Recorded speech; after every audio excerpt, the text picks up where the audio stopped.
the arcade noises. Hey. Oh, that's the opening. Yeah, I guess that's the opening. All right. Welcome back to Escape Reality Star Wars Talk. This is the show where we talk about Star Wars in an attempted chronological order, but we just kind of get failed off. Yeah, we so it's fine. yeah. We talk about Star Wars when Star Wars happens. Yeah, there we go. That'll be our thing. So this week we are pre-recorded because I'm having a busy Saturday. Yeah. Scotty, our friend of the podcast, his stuff, we are going big for the Mopcast Network, and so we just saw Clerks 3 in theaters. I like it a lot. I'm going to leave it there and let y'all watch the episode for it on Mopcast when it comes out and hear more of my thoughts on it in detail. And that's part of what we're doing Saturday, but we're doing a lot. Yeah. They're really trying to get into the TikTok side of things, like we already I've been failing at it lately. I haven't been posting as much as I should, but the algorithm, man. Yeah. It's kind of how we started though, like because I was already doing some of that every now and then I was like, oh yeah, we should, because that's like how I got most of our guests is through TikTok community. But yeah, so. A lot of plans on the Mopcast Network side of things. So Saturday is a busy day, and we knew that this episode was going to be short. Yeah. So we figured, why not pre-record? Yeah. So we're once again, and I said this earlier to you, that liminal kind of space of time where we are in the past, but when this video goes out, it will be in the future, which will then be the present. Don't worry, it's stupid how time kind of works. So when is the now? The future. But then it will be the present. I hope you get the reference that I was going for. No, I don't. Spaceballs. No.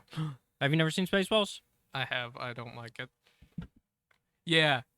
Yeah, that's a real hot take. I know. I don't think we can be doing a show together anymore.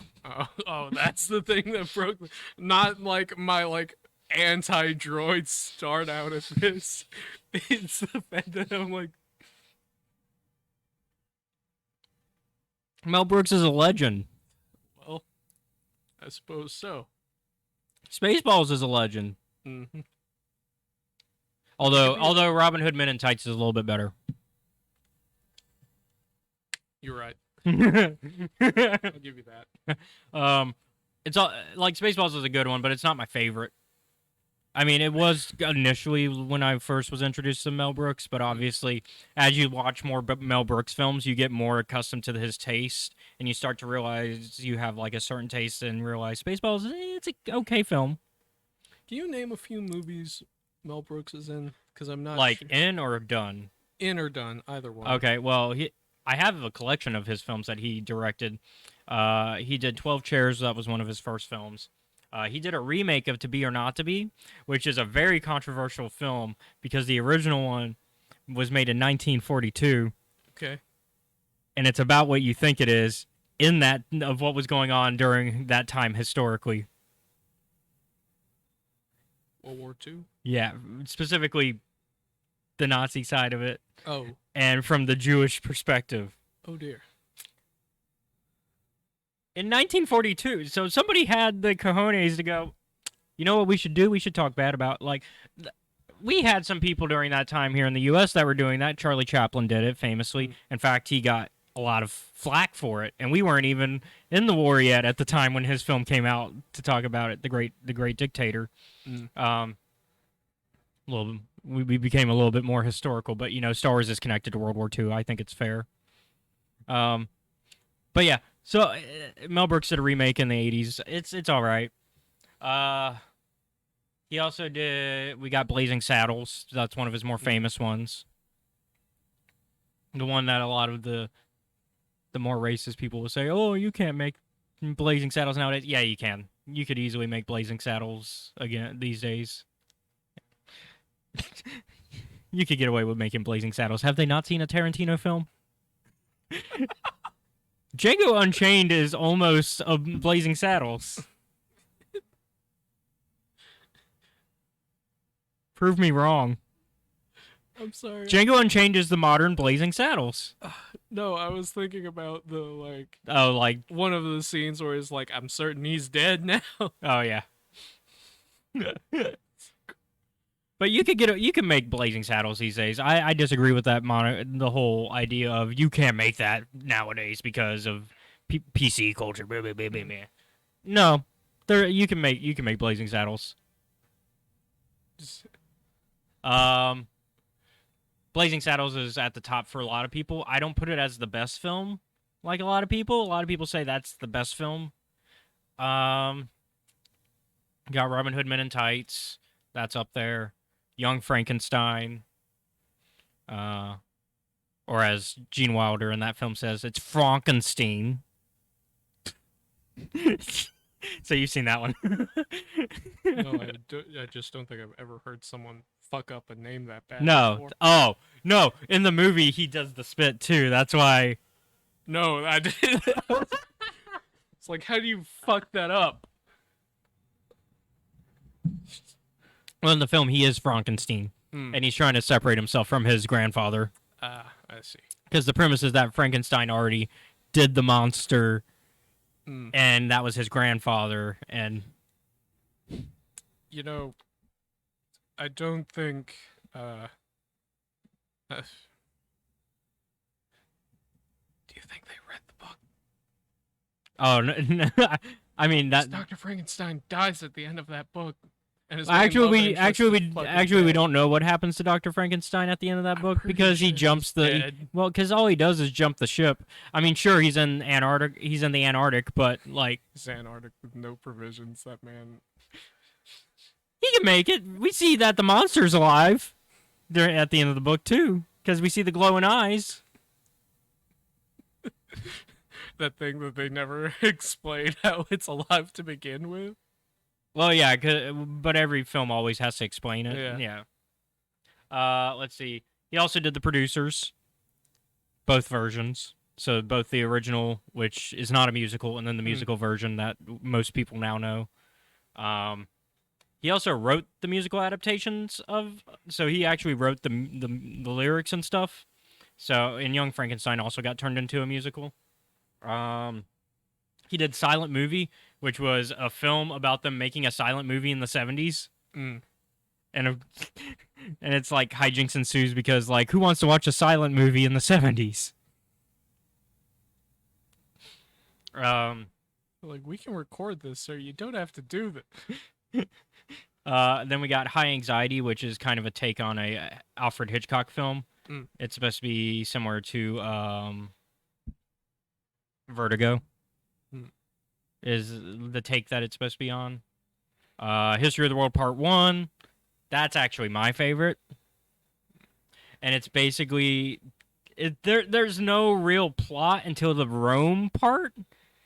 Because it starts from the Stone Age and then it goes all the way, and it's basically a bunch of vignettes of like different moments in history. So man making fire and stuff like that, and it's like it's spoofing it. You know, it's kind of like watching a bunch of Saturday night sketches in a row of like just little vignettes. You have like Moses getting the 10 Commandments, which were originally the 15 Commandments until he drops one of the tablets. And then Rome is where the real story kind of happens for a bit, and it's Mel Brooks playing a character named Comicus, who's a stand-up philosopher. And he's trying to get a job from his agent, Swiftest. And they end up working in Caesar's palace.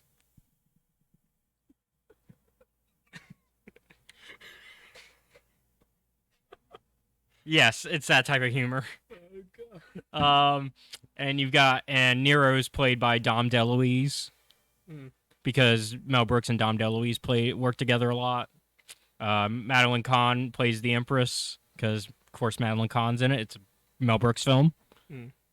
Because you already brought up, because we brought up Blazing Saddles. She was in Blazing Saddles as well. And basically, it goes from him getting in trouble because he says the wrong thing during one of his acts, and ends up working the Last Supper with Jesus played by John Hurt, and he's there when Leonardo da Vinci paints the Last Supper because he does it like a portrait for it, like a group portrait sort of deal. And the reason that the halo is in the Last Supper portrait is because Comicus held up a metal plate that created the. Oh God. Okay. But yeah, and then they do the Spanish Inquisition, which becomes a musical number. The Inquisition. And then they do French Revolution, and then they end it with, that's the end of History of the World Part 1. Here's what's coming up in Part 2, which the joke is that there's not going to be a Part 2. And so they talk about, they give like Hitler on ice, a Viking funeral, and they show the Vikings taking off their helmets, but the horns stay. So the joke of the horned helmets is that, and then yeah, and so apparently they are making a sequel now because Hulu has commissioned a sequel. I don't know how that's gonna go because that's the joke, is that there is no sequel because it's based on the guy who wrote the actual History of the World Volume 1. Sir Walter Raleigh was a prisoner in the Tower of London when he wrote it, and he was beheaded before he could finish the first volume. That's part of the joke. That's part of the joke. But yeah, so that's an idea of Mel Brooks. And then, like I said, you got Robin Hood Men in Tights, Spaceballs. I would put History of the World Part 1 at the top, Robin Hood Men in Tights, Producers, Original, and then Spaceballs as my top 5, and then like Blazing Saddles is probably right under there. But yeah, anyways, none of that has to do with none of that is for Star Wars. Yeah. Hope you like me learning about fucking Mel Brooks films for like 10 minutes. Look, Mel Brooks is an important part of modern day cinema history, I think. Unfortunately, after his era of spoof films, we then hit the Scary Movie era of spoof films, which only the first 2 are good. Oh yeah, and then I remember we sat down, me, you, and Ethan. I think. Yeah. We watched like the newest Scary Movie. Oh, we watched Scream. Scream is different. Scream is different. Movie. Scream is different. Scream is good, no matter what era. Scary Movie is those spoof movies. The first one was a spoof of Scream, and then I forget what the second one was. I don't know. And then the third one was an alien film, and then I don't know where they went after that because I didn't care. And then Epic Movie happened, which sucked. Action Movie happened, which sucked. Superhero movie sucked. And literally every other spoof movie was genre film movie, and it's like, all right, where's the art in a spoof film? That's just my opinion. Good thing is nobody can yell at me in the comments since we're pre-recorded. Like, I guess you can yell at me afterwards. Can yell at you in the future, but not right now. Yeah, so no live commentary of going, but I like this film. Yeah. I mean, if you do, that's fine. I'm not saying don't. I'm just saying my opinions on it. Smash cut to next week when we end up talking about fucking Highlander 2. Yeah, I guess we're going to watch that after this, maybe. Yeah. Let's talk about what we're here to talk about, because this is supposed to be a short episode. Yeah. So we read the new Star Wars Insider short story for last month. From the Shadows Come the Kran. Yeah, Galactic Tales from the Shadows Come the Kran, which this month is focused on Mace Windu. Yep. It is Samuel L. Jackson. No, it's not. I know. This is the last of the Galactic Tales stories, because the Galactic Tales have all been in celebration of the 20th anniversary of Episode 2. So, you know, we started with Wessel Run, and then we had the Grievous Intrigue, and what was Inheritance? Something Inheritance for Dexter. Yeah. And then now from the Shadows Come the Kran. The Cram? Kran. Thought I said Kran. Let me make sure that is all. I think that is all. I think it was just the 4. I think that those are all the ones we read. Yeah, okay. Yeah, Sabretooth, Inheritance. Sorry, I got the name for the Grievous one in wrong. It's Sabretooth. And then Inheritance. It was just Inheritance. Okay. Yeah. So yeah. So this is the second one that actually takes place during the Clone Wars after Episode 2. The other two took place before Episode 2 because Wrestle Run and Inheritance are before, and then Sabretooth and this one are during the Clone Wars, so after Episode 2. Because there's clones in this one. That's how we know. That's how we know it's after.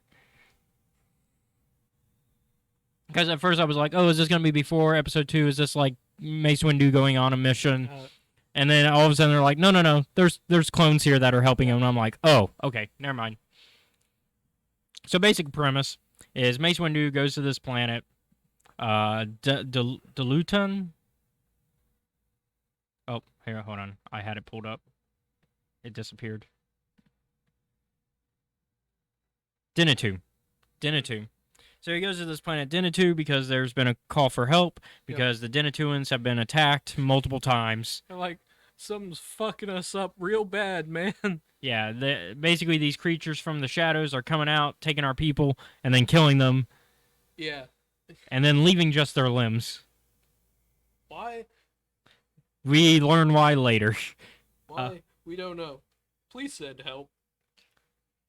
So Mace Windu shows up, and along with the droid L5G6, and who is never given a nickname. Yeah, it is just L5G6 the entire time. Yeah, which is really weird. Usually they would name them like L5 at this point, or Windu calls them by their full name, which really seems like a waste of time. Yeah. And then we get shorten that one actually. Just L5. Yeah, I guess. But then we get unidentified clone commander because we never learn the clone's name. And then the other reason Mace Windu is coming here is because a Jedi escort was already here and was killed. And it's like, oh, that's probably not a good sign. So they investigate, and it looks like the scars were almost like lightsaber cuts. Yeah. But they're a little bit more crude in appearance. Yeah. Like it looks like it's somebody that wasn't trained. And so they go, okay. So Mace goes to investigate even further, and eventually comes across a group of Dinatuans that were attacked, but one of them is still alive. Yeah. Pintu. Yeah. And he brings Pintu back to the Republic carrier, so that way they can fix him up. Mm-hmm. Which Pintu is like, holy crap, you guys have really advanced technology. Yeah. Star Wars does not have the what is it in Star Trek? The where they can't interact with. Yeah, they don't believe in that Prime Directive. Yeah, bullshit. Prime Directive. Yeah, they're like, nah, we're gonna help them with our future technology if we have to. And he's like, and Mace is like, yes, this is all stuff that you can also get access to because we're here to help. Yeah. It's a really weird thing where it's you never really think in Star Wars because like for the most part in Star Wars we come across these civilizations that have already like been part of the Republic for a while, or at least are on the Outer Rims and still have about the same level of technology as other parts of Star Wars. Yeah. But it's very rare to come across somebody that has like next to nothing and is like amazed at a robot. Yeah. Because they're like generally throughout the galaxy, people. This was another weird thing I was thinking about yesterday. I was like, okay, battle droids have a purpose, like probe droids have a purpose, medical droids have a purpose, astromech droids have a purpose. I got caught up thinking, what's the purpose of a protocol droid? Well, they're kind of like butlers. Yeah, and I was like, okay, that works, I guess. Yeah, they're just butlers. I nearly had an existential crisis over that. Yeah. That's the purpose of a protocol droid. Yeah, protocol droids are just butlers that can also be translators if you need them to be. I was like, maybe translation is their primary function. Yeah. But yeah, it's a lot different because generally most people aren't like surprised when they see like starships or like droids, like you said. It's one of those weird things where like maybe on planets like if they're very far out that nobody goes to, they might be like, oh, that's neat, but they still won't be like the way Pintu act. Pintu's like, holy shit. Yeah, like we've been to some worlds where they have little technology, Yeah. and they're like, "Oh my god, a droid!" But they know what a droid is still. Yeah. And Pintu's like this stupid computer machinery thing, and L5 is like, "Excuse me, I am not machinery. I am a Oh droid." God, it talks. Yeah, It's it's very interesting to see that perspective, yeah. and I kind of want more of it in Star Wars after this. It's I kind of want to see more perspective of people that just that don't know this technology exists.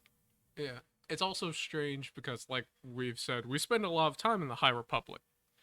Like back when Yeah, the Republic's like trying to when it's reach out. yeah, and even then, it doesn't reach everywhere as we Yeah. see here.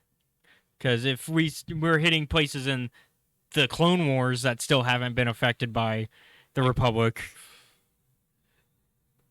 200 Okay. years later, So there's the core, the mid rim, the Outer Rim, the outer rim, and then there's the unknown regions, unknown regions. and that's kind of where Thrawn is from, Yeah. and the And Chiss I don't know Ascendancy. if is wild space still a thing?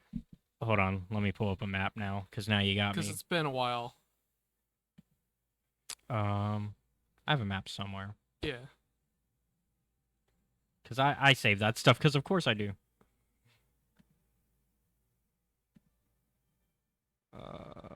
Trying to think where I would put it.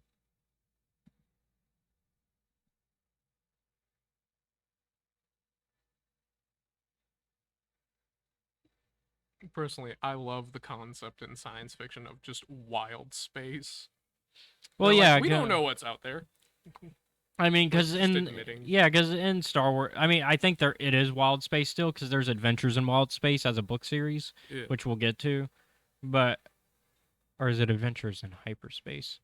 Because there's both.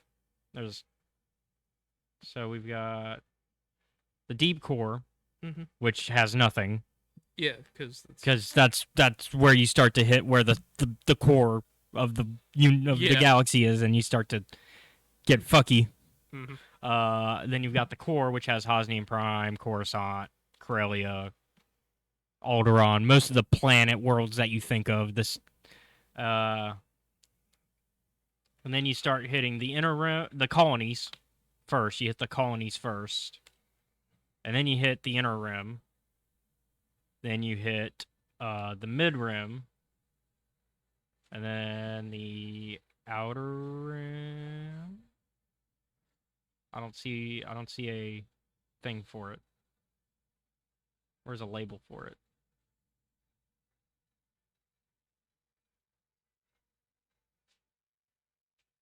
Oh, thankfully there's something here. Yeah. Okay. Yeah. Mid rim, outer rim, unknown regions, and then wild space. But I think unknown regions and wild space are kind of both like in the same blended area. together. Yeah, because unknown regions is westward arm, whereas wild space is still stuff that like people have started to go to, but there's not enough mapped of it. Yeah. Whereas the unknown regions is completely unmapped. And actually, no, it says unknown regions is mapped. Then it's not unknown. That is literally. That's the exact opposite. And the way that the fiction reads for a lot of Star Wars, it makes it seem the unknown regions isn't mapped, because that's where the Chiss Ascendancy's from.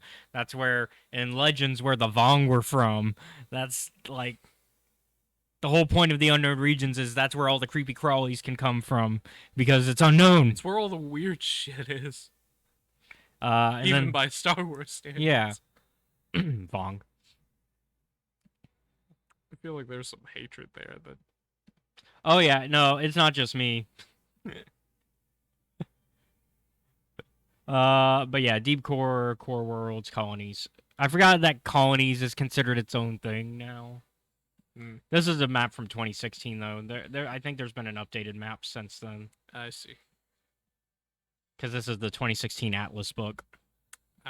Well, Anyways, but yeah, so Pentugs gets fixed up, yeah. and then Mace comes up with the plan, He's like, so here's the plan. because they also captured, because when he came across the Pentu's body, they came across like the surviving. They did get into a fight, Yeah. and they managed to stop one of the creatures called the Kran from escaping, which is the enemy of the Denatuans. Mm-hmm. Um, Let's explain a little bit what the Kran can do. yes. So The the Kran reason have a bullshit ability. So the reason that the shadows come the Kran is because the Kran, basically their skin can like reflect, to where they can be invisible, but Yeah. not really. It- In complete darkness, they're invisible. There's light, you can see them. yep. And so the Kran are a little bit um religious Yeah, crazy. there are some religious nuts that believe that that they basically really worship death, and they believe that in order to succeed in their belief of death, they have to also kill other beings throughout the galaxy.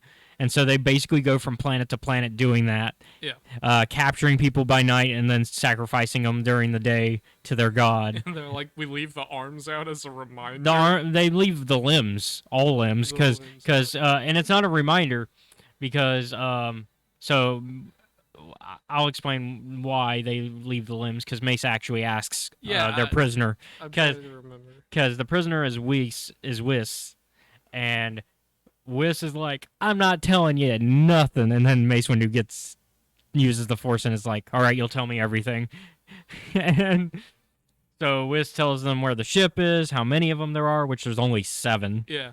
Which was a big surprise to everybody because the Denatuans are like, man, They killed so many of us. yeah, they've killed and captured so many of us. They've killed like 200 of us. How are there only 7 of them? And basically one of the last, so one of the questions that he doesn't ask when he does the mind trick that Whis is like, hey, I'm surprised you didn't ask because most people usually ask when they get the chance. Mm-hmm. He's like, why didn't you ask why we get rid of the limbs? And he's like, okay, why? And then they're like, oh, because we believe that you don't need them when you die. And he's like, I'm glad I didn't. See, that's why I didn't ask.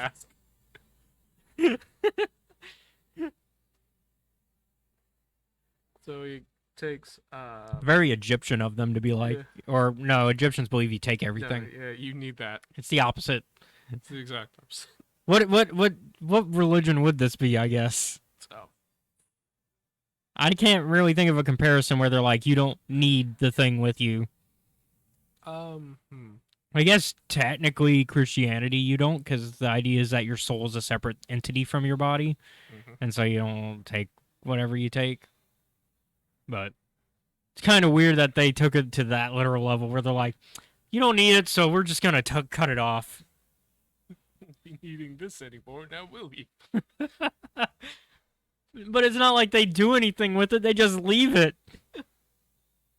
But yeah, so Mace comes up with a plan and he tells Pintu the plan because we were discussing this, that it's kind of cruel, but at least it's cruel, but it's like at least he tells them. Yeah, whereas Anakin would have done this without telling them, and he would have been like, "All right, follow me. We're going right into this thing," and then it would have been a trap for both sides.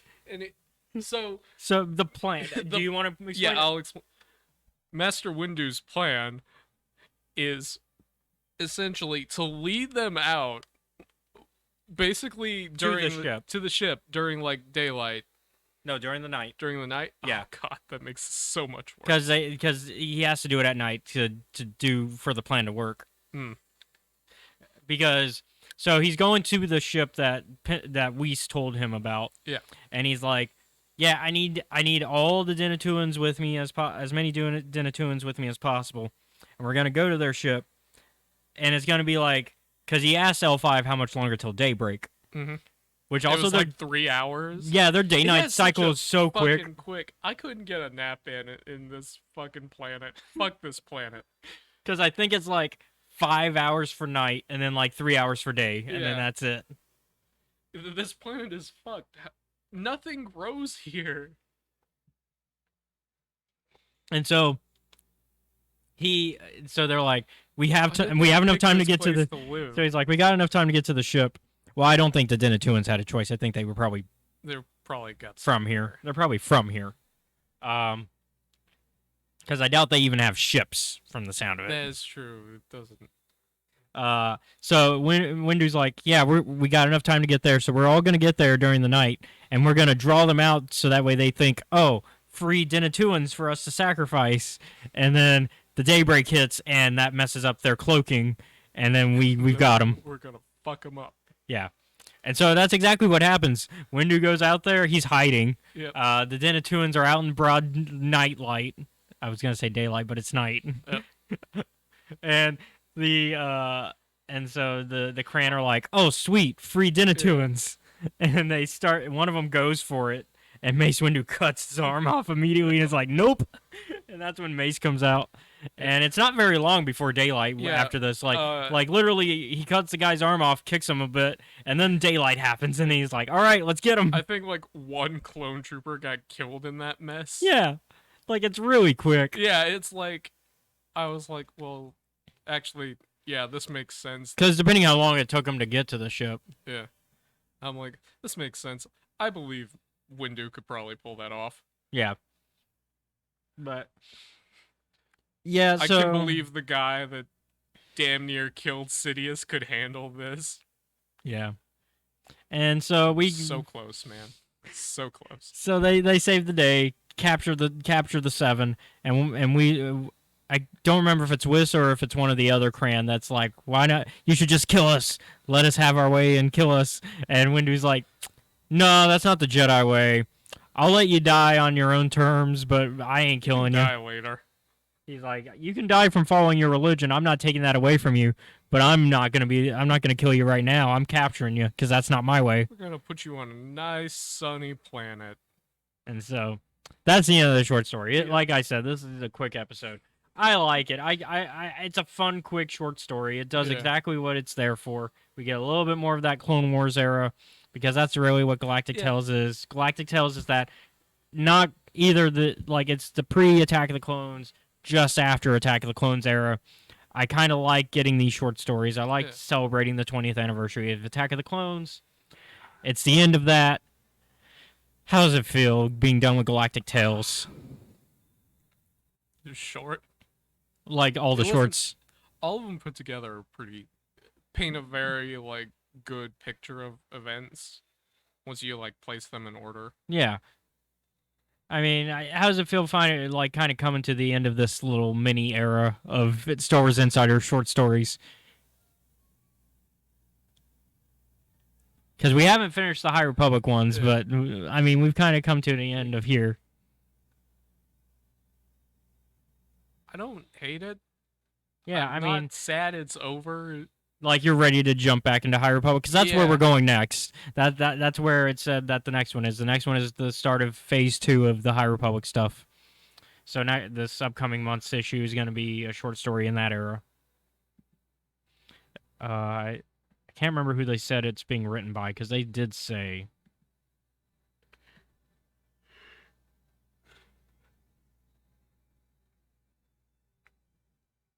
This one was written by George Mann, right? No. That was Inheritance. I see. This one was written by Robert... Let me find it. Oh, Rodney Barnes. Rodney Barnes. Okay. Who did the Lando Double or Nothing comic, which I've read, but you haven't. It's Lando during the Solo era. Okay. So young Lando. He's also doing the Mandalorian adaptation comic books. He did the IG-88 War of the Bounty Hunters comic. I see. IG-88 had it fucking rough. Yeah, IG-88 questioned life. He's like, he questioned life, then Darth Vader forced his own blaster to his head. IG-88's like, what is the meaning of life for a droid?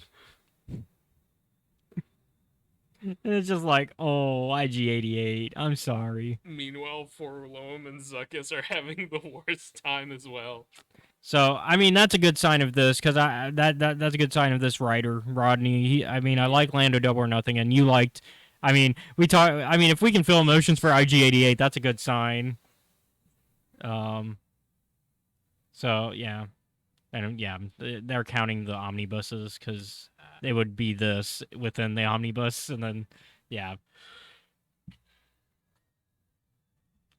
Trying to find issue 213 because that would be what's coming up next.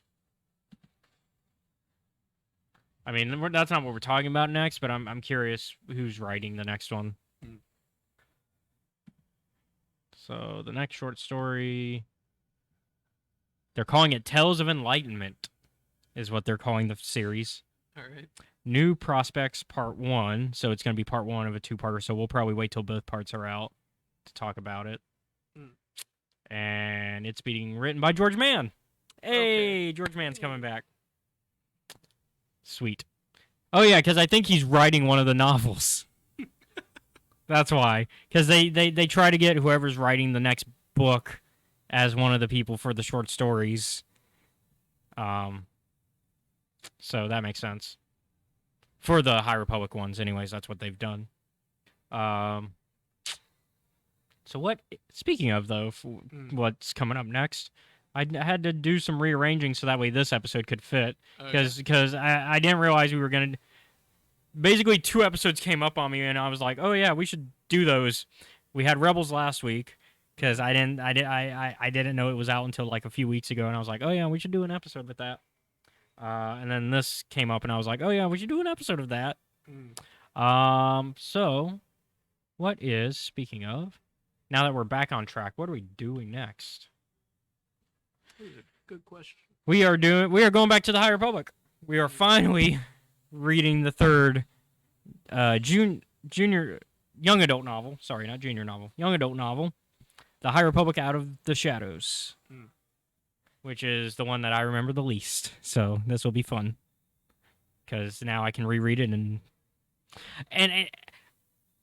it's not a sign of it being bad. It's just one where I just did not remember a lot of stuff. Like, coming out of it, I was like, I don't remember this one as much. And I've talked to other people, and I'm not the only one. A lot of people that I've talked to have been like, this is the book where it's like, it's not the most memorable. It's not bad. It's just not memorable. I see. I wonder if my opinions of that will change once I've reread it, because I have not reread it again since the first time I read it.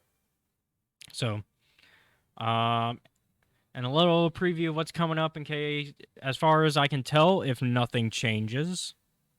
Well, also, that's the last episode of the month, because then we hit October. Because we're going to have this episode and then that episode next week. And then we hit October. I guess next week I'll tell them what the October schedule is. All right, well, yeah. I think that's everything. Like I said, this is a short episode. Yeah. We're barely over 30 minutes, even with our tangent. We have to have one tangent in the episode, otherwise it's not our show. Yeah. Our show does tangents. Yeah. Do you think... Yeah, go ahead. This is another tangent. Go ahead, we got the time. All right, you think... So I'm not necessarily... Oh, right. Yeah. I'm not necessarily of the opinion that Windu could have taken Sidious out, but he came pretty close. What do you think? I think so, too. I mean, I think, though, at the same time, I'm not sure if Sidious knew Anakin was coming. Yeah. And if he did, then how much of it was he was already pretending even before Anakin showed up and kind of let Windu win? Yeah. Because we see how easy he takes down... Yeah, the other... Well, and then the other 3 who are also supposed to be on the same level as Windu. Yeah. These are the top lightsaber combatants. That's why Windu took them. Windu was like, you boys are the best. You're coming with me. We're taking out a Sith Lord. And yeah. We see what happens to them. They don't last 3 seconds. I'm being hyperbolic. I am the Senate.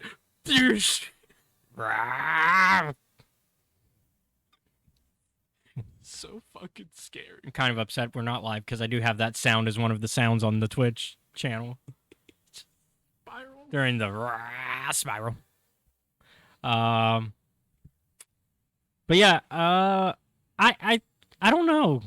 It's one of those we'll never know. Yeah, it's one of those that we will not truly know, because the question is how much of it was Sidious playing the part, because that's what Sidious did best. Yeah. He played the part. That's why he was able to convince Anakin. I mean, Anakin already had some problems, but he was also manipulated. Now, yeah, that's really it. Yeah, it's one of those we'll never know. Yeah. But like I said, thank you guys for watching. We'll see you guys next week. Hopefully live again with Out of the Shadows, a High Republic novel. And we want to thank everybody at Mobcast Mobcast Network. Sorry, I was thinking of Gamers and Geeks and Mobcast at the same time. You know what? We'll start from the top and go to the bottom. Thank you guys, Gamers and Geeks, for providing the space. And if you guys are ever in the Mobile, Alabama area, Gamers and Geeks is our local gaming shop. You can find pretty much anything tabletop or cards or video games even, because I mean, they're right next to Engage Gaming, which does video game stuff. They don't sell games, but they do like the rental thing where you can either pay a monthly membership fee or not. Either way, you pay hourly rate to rent out a machine at the shop, where you can play PlayStation, Xbox, PC, VR. If you're a member, you just get a reduced rate for the hourly fee. So that's the benefits of being a member, is you get a reduced rate. And then for Gamers and Geeks, there's an arcade in the back, which we don't think you can ever hear. We're never sure. There's some games you can hear, but I'd say 90% of the stuff you can't hear. Yeah. Really, it's the railgun games that really come through, because it's the clickety clack of the gun that usually comes through these mics. But nobody's played that today, so I think you're good. Yeah. But you pay $10 for the day, and you can play any arcade game because it's free play machine. So you just hit the button on the machine and go, I want to play. And then they got one of the machines installed, in fact, where it's like a virtual arcade cabinet, so it has all these other games on it. Like, it's got like 1,000 games on it, I think. Yeah. Including Soul Calibur is a different machine. Mm-hmm. I forget which one it is. But yeah, like, for example, Michael Jackson's Moonwalker's on the virtual machine. And then speaking of gun rail shooters, one of my favorites, House of the Dead 2, is there. I almost beat it one time. I almost beat it. And that was before they went to the free play system, because I was playing it with quarters. I almost beat it. I was on the final boss, but I ran out of quarters. But yeah, and then going further down, thank you to Mobcast Network, who are the ones that actually rent out the studio from Gamers and Geeks.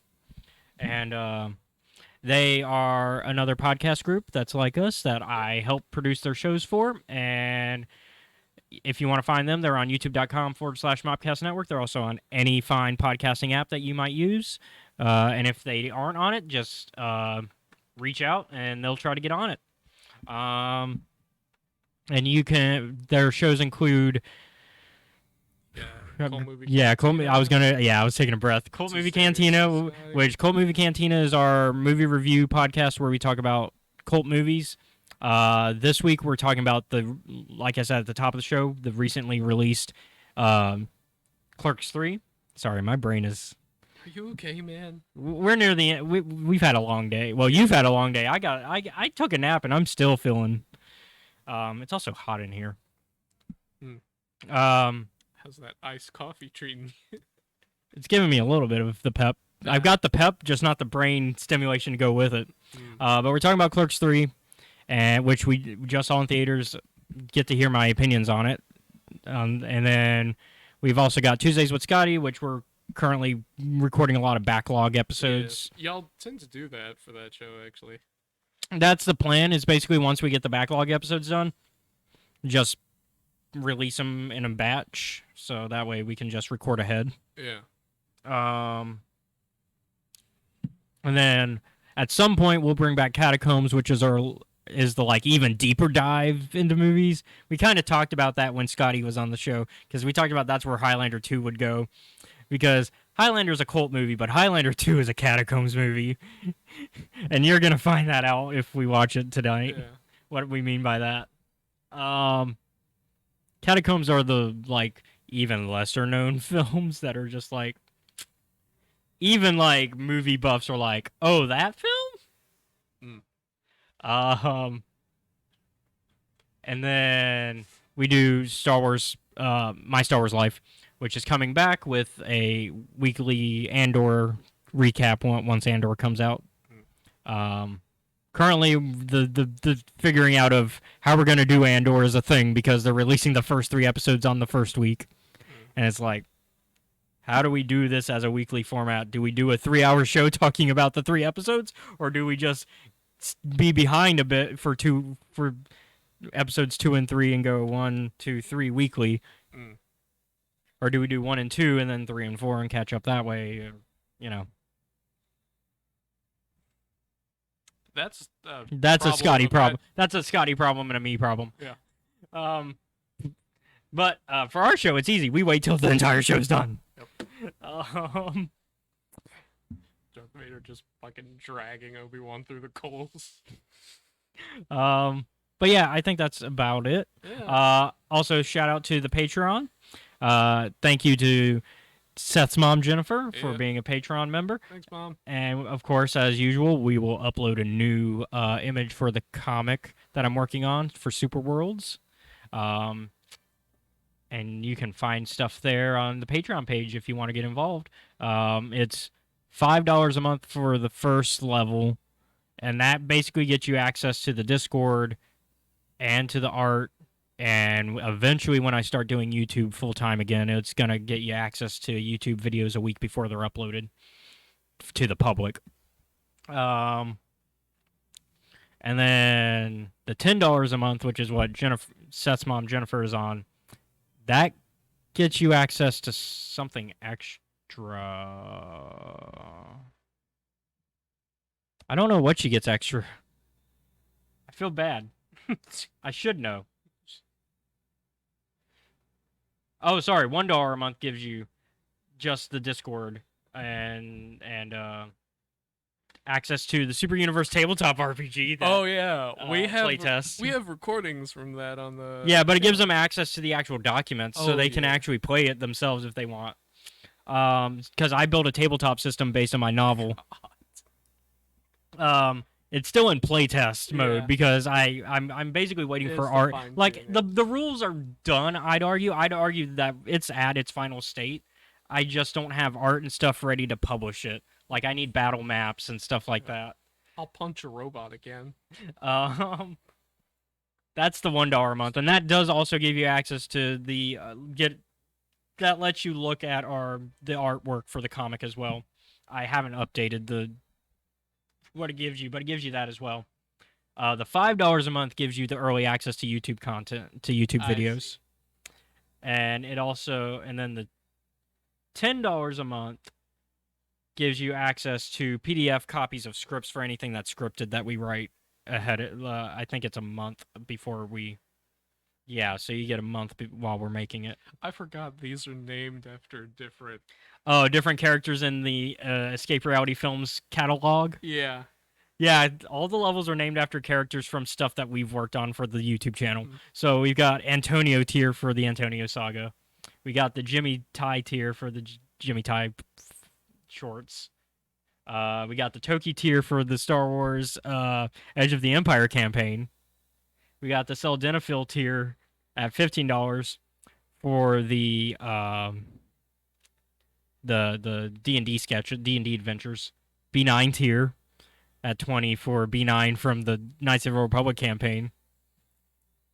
The Sylvester tier, so your tier, at $25 a month for the Super Universe playtest that we did publicly. Which actually fittingly gives you a copy of Super Worlds, the Coat Wars, and Time Ninja for every month that you're a member of that tier. So you can just get all 3 of my novels for free for being a member for 1 month, and then go down a tier if you want. Or if you want to get copies for your friends, keep being members of that tier. Because say you like the book, and you're like, oh yeah, I want to get my friends copies of those books. you basically get all three of those books for $5 off because they're $10 each. So on Amazon, so you're getting $5. You're getting $5 off, along with everything else. So you get the behind the scenes content, digital downloads, early access. You get to be part of the Discord community. Yeah. We should get on there a lot more. Yeah, I'm trying to push. I'm being like, hey, we should talk about this. And then nobody says anything. It's like the teacher asking the classic question and no one responds. Even the smart student who's like, nope, I'm not going to be the one who says it. It's like they can figure it out on their own.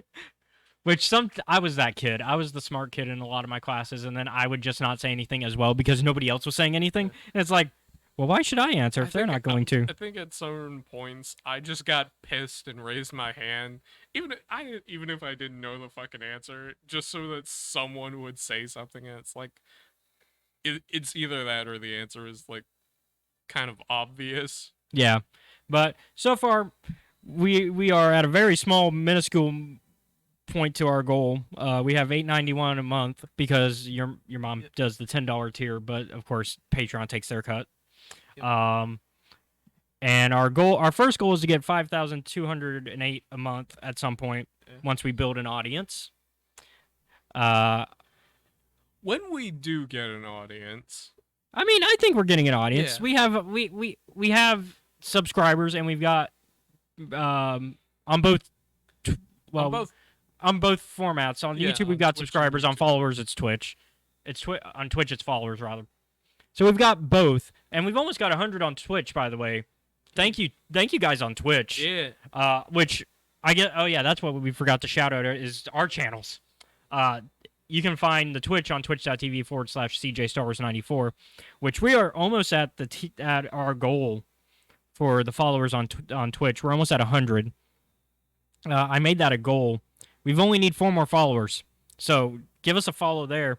Wednesdays, I've been playing Divinity Original Sin 2 with my friends Josh and Alex, a.k.a. Bastion and Plumtastic. And we've been having... I mean, we've had some rough patches where we got mad at each other, but we've been having a good time overall, I think. And we just got off the main island. If you're interested in that and you've missed it, the VODs, if they've disappeared from Twitch, are on YouTube, and that's youtube.com/Escape Reality Films. See how I did that? Yeah. Smooth. Which YouTube, we've also got a good following there. I mean, we're over the 100. The 100 count is the hard part on YouTube. We're past that. We're almost at 200. We have 187. Now the real hard part is 1,000, and that's when we can monetize on YouTube. On Patreon, on Twitch, we've gotten past monetization because I can put ads on Twitch. Both I can do it manually, but Twitch also does it on its own if you're not a follower or a sub, or rather a sub. If you're a follower, you might still get ads on Twitch. It's if you're a sub, you don't get ads on Twitch. Is how you so. And subbing is also great. We don't have any subs on Twitch. Sub is a way to directly pay on Twitch, which we've been getting bits from our followers on Twitch, and that's great too. Because people have been using the sound bites. Oh yeah. And so I really appreciate. Because I'd say about a month ago we had I was on the more lower end of the where I was burnt out a little bit, but also like I was getting back into it. Now I'm at a point where I'm really thankful for everybody. Like, I'm not making what I want to make yet, but I feel like I'm getting there. I feel like there's progress. Yeah. And I want to thank everybody that follows us and watches our content, because you guys are what makes this channel happen. Mm-hmm. I mean, Seth and I could do this all day anyways, but, like, we do it for you guys as well. Yeah.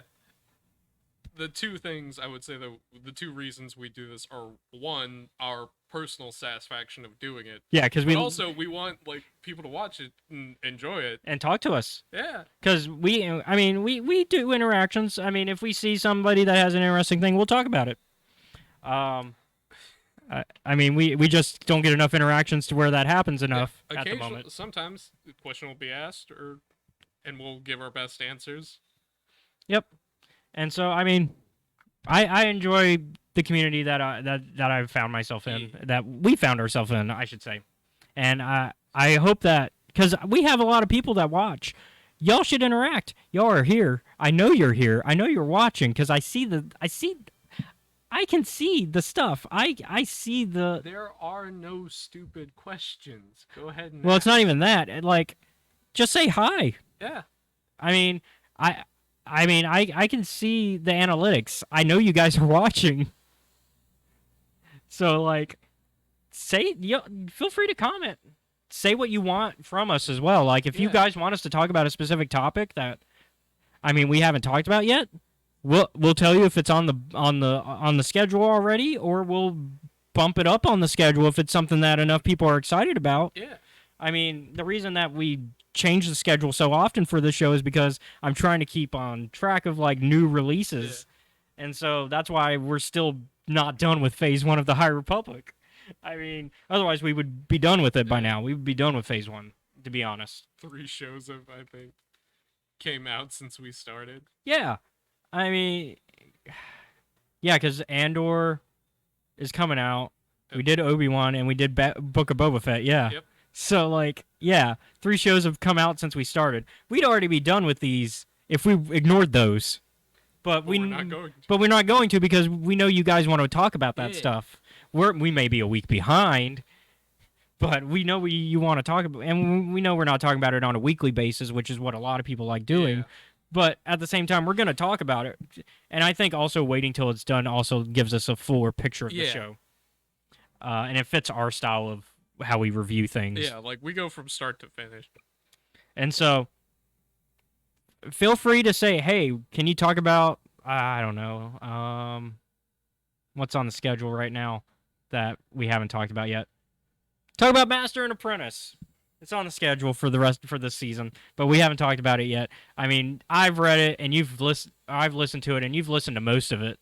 And so like that would be an easy episode to do if enough people want us to just talk about Master and Apprentice now. But until then we're going in the order of the schedule, but Yeah. we'll bump things if enough people request it. If enough people go, "Hey, talk more Legends content." We'll talk Legends content cuz right now the show is purely canon content, with the Old Republic being the expansion for Old Republic being our only exception so far. Mhm. That's been our only Legends exception, but that's because it was a brand new piece of material that came out. Oh, and Lego Star Wars, but that's not the same level of Legends. That's just not canon. But like, Well, yeah. Anyways, you get the point. yeah, just feel free. I mean, we appreciate the support, but we also want you guys to feel free to interact Yeah. because we want that. The interaction is what makes this fun. Like we're gonna have fun either way, but it makes it more fun. Mm-hmm. Anyways, that's I guess not really a rant. Yeah, that's, It's more of a just saying, interacting with the audience, because once again, I like to let you guys know what's going on behind the scenes, and like behind the scenes, things are looking good. We just now want you guys, because we have the followers, we now want you guys to just interact with us, talk to us, watch the streams, be there. we are aware that might be a little bit hard to do with this one specifically. Yeah, this one, there's no stream to watch, but like usually we're live. Yeah. And so and usually we have like maybe 2 people watching, and that's not including my restream, because the restream bot watches too, because it has to in order for a restream to work. But like, if we get enough people, there's more that we can do as a channel, because I've hit the first level, because Twitch had a little behind the scenes for how Twitch does, and then we'll call it. So Twitch, like I said, YouTube, we're nowhere close to getting money. We got to have 1,000. I'd say we're about a fifth. 2, 4, 6, 8, 10. Yeah, we're almost a fifth of the way there, because we're almost at 200 subs. But Twitch, we're a lot closer. In fact, we're able to monetize with ads now, but we're only at the first level of that, because there's levels. So when you start at Twitch, you start off as just a regular streamer, but then the first goal you can go for is affiliate, which is we're having 50 followers streaming for 8 hours, streaming on 7 different days, and having an average of 3 viewers on all your videos. So all your live streams, you have to have an average of 3 viewers. That's usually the hardest part. I've done that. I did that before we started this show. Oh yeah. Because I did that with my Knights of the Republic modded run. And I think also I think it took me actually until the Mass Effect 1 run to do that. That affiliate lets you do what we do now, which is being able to have ads. But then the next level is partner. And the partner is where you get to have premieres. You can do, you can focus more on premieres, subscriber streams, watch parties, all that cool stuff. And there's a little bit more like leeway. And an affiliate's a good place to be, but partners the where you want to be. We are almost there. We're hitting the part where you have to have an average number of viewers, and that's the hardest part, as usual. See, in affiliate, it was only 3.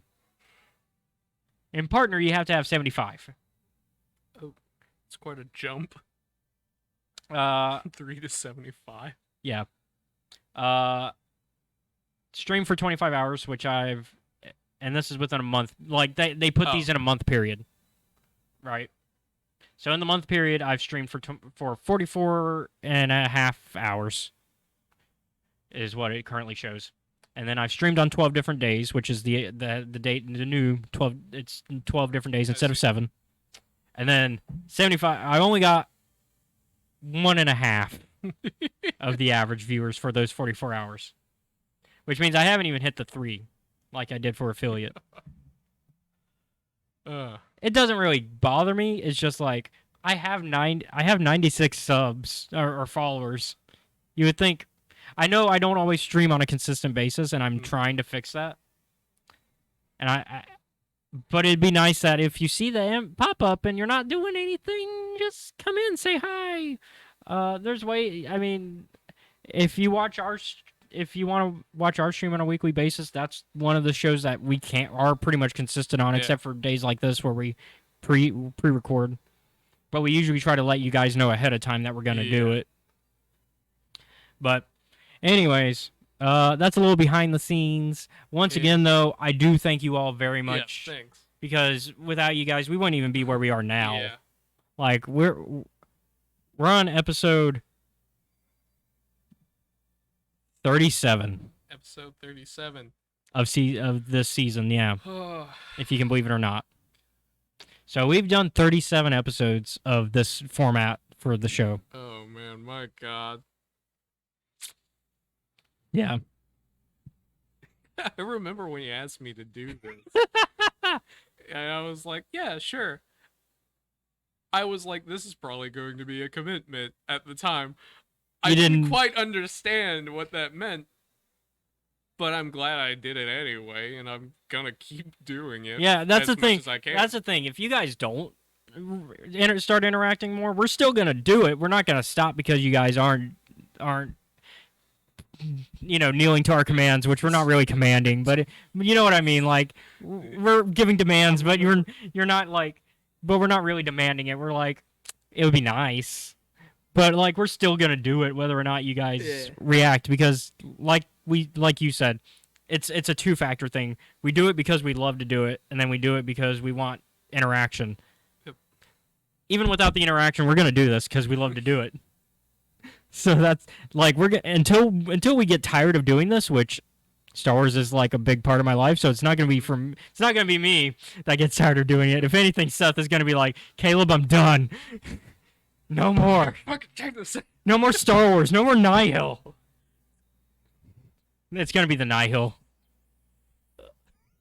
If anything, it's gonna be the Nihil that break the show. Oh God, I hate them so much. But no. God, I can't wait till they get what Marchion, you son of a bitch. You're gonna get what's coming to you. But yeah, so it might take a while. Once again, thank you guys for watching. Yeah. We'll see you guys next week with our High Republic episode. I have spoken. Later.